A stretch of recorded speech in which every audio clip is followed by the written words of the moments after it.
Ja sam Otilija Atalić, u inicijativu sam došla po preporuci prije otprilike godinu dana. Oduševio me način rada, potpuno se razlikuje od klasičnih metoda učenja. Izvorni govornici su, puno se ponavlja i ne dozvoljava, što mislim da je vrlo bitan moment, da ne dozvoljava prevođenje. Vi nemate vremena prevoditi. Zapravo podsjeća na način učenja jezika kad smo bili mali.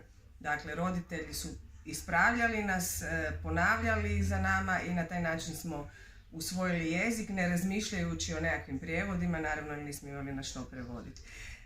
Engleski u inicijativi vode izvorni govornici, uho se privikava na različite akcente engleskog jezika, što je jako dobro, i primijetila sam da mi je puno lakše razumjeti strance koji govore engleski, i ono što sam najprije primijetila je da puno brže govorim nego što sam prije govorila. I na kraju inicijativa je jedna osebujna škola koja pruža više od engleskog jezika, koja pruža kave na engleskom jeziku. Evo, ja sam počela pohađati zbor na engleskom jeziku, dakle i pjevamo i pričamo, i dođite i pridružite nam se.